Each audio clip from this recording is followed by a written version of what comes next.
সোনামুড়া মহকুমা শ্রীমন্তপুর আন্তর্জাতিক চেকপোস্টে ইমিগ্রেশন কর্তৃপক্ষের বিরুদ্ধে এক ভারতীয় নাগরিককে হয়রানির অভিযোগ উঠেছে।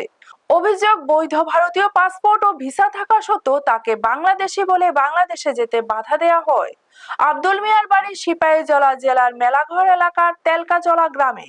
তিনি জানান, ভারতীয় পাসপোর্ট ব্যবহার করে বৈধ ভিসার মাধ্যমে শ্রীমন্তপুর চেকপোস্ট দিয়ে বাংলাদেশে যাওয়ার জন্য পৌঁছালে ইমিগ্রেশন কর্তৃপক্ষ তাকে বাংলাদেশের নাগরিক বলে দাবি করে। এর ফলে তাকে যাত্রা থেকে বিরত থাকতে হয়। আব্দুল মিয়ার দাবি, তিনি একজন ভারতীয় নাগরিক এবং একই পাসপোর্ট ব্যবহার করে গত কয়েক বছরে অন্তত 2বার বাংলাদেশে যাতায়াত করেছেন। তখন কোনো ধরনের সমস্যা হয়নি, কিন্তু এবার তৃতীয়বার বাংলাদেশে যাওয়ার সময় ইমিগ্রেশন কর্মকর্তারা দাবি করেন তার নামে বাংলাদেশেও একটি পাসপোর্ট রয়েছে। এই অভিযোগের ভিত্তিতে তাকে বাংলাদেশে যেতে দেওয়া হয়নি বলে জানা গেছে। ঘটনায় আব্দুল মিয়া চরম মানসিক হয়রানি ও দুর্ভোগের শিকার হয়েছেন বলে অভিযোগ করেছেন। বৈধ নথিপত্র থাকার পরেও এমন আচরণে তিনি ক্ষোভ প্রকাশ করেন। অন্যদিকে শ্রীমন্তপুর আন্তর্জাতিক চেকপোস্টে যাত্রীদের কাছ থেকে জনপ্রতি 200 টাকা করে অতিরিক্ত অর্থ আদায়ের অভিযোগও উঠেছে। যাত্রীদের একাংশের দাবি, ওয়াইফাই সুবিধা ও গাড়ি পরিষেবার নাম করে এই অর্থ নেওয়া হলেও বাস্তবে কোনো ধরনের ওয়াইফাই বা পরিবহন সুবিধা পাওয়া যায় না। ফলে যাওয়া আসা মিলিয়ে একজন যাত্রীর কাছ থেকে মোট 400 টাকা আদায় করা হচ্ছে। এই অতিরিক্ত অর্থ আদায় নিয়ে ভারত ও বাংলাদেশের বহু যাত্রী ক্ষোভ প্রকাশ করেছেন। তারা বিষয়টি তদন্ত করে প্রয়োজনীয় ব্যবস্থা গ্রহণের জন্য সংশ্লিষ্ট কর্তৃপক্ষের হস্তক্ষেপের দাবি করেছেন। ব্যুরো রিপোর্ট, নিউজ তৎকাল 24। আমার নাম আব্দুল মিয়া, বাড়ি মেলাঘর তেলগাজলা। তো আমি 2022-এ পাসপোর্ট করছি বাংলাদেশ আসা যাওয়ার লাগিয়া। কিছু আত্মীয় স্বজন আছে বা গুরুন গারণ লাইয়া করছি।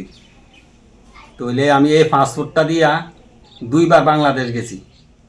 2বার বাংলাদেশ গেছি, আইসি, কোনো প্রবলেম হয়েছে না, কোনো দোষ তারা ধরছে না, কইছেও না। আমি এই তৃতীয়বার জনে ফত দিছি 3বারের সময়। কবে ফত দিছিল? গত রবিবারে।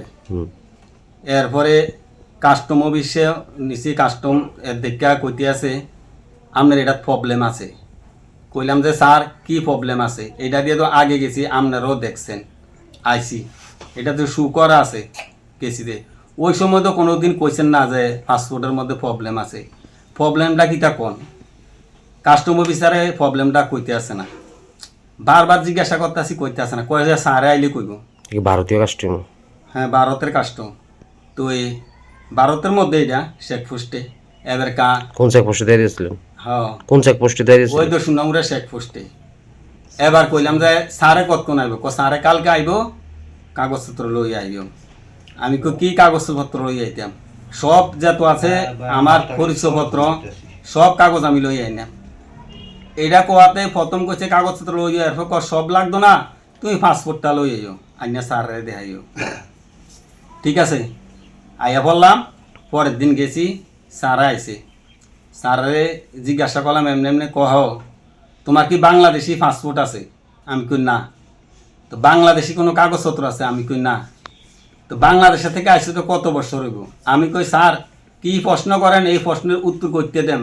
কারণ হইল আমি ভারতের নাগরিক, ভারতও আমার বাড়ি, জন্ম ভারত, সব ভারত, ভারতের পাসপোর্ট করছি, ভারতের কাগজপত্র সব আছে। বাংলাদেশি কিটা আমার কাছে এটা কিচ্ছু নাই। এটি প্রশ্ন করলে তো উত্তর আমি দিতে পারতাম না, যে কারণে বাংলাদেশে তো কিচ্ছুই নাই আমার। আমি উত্তর দেন করতে আপনার কাছে।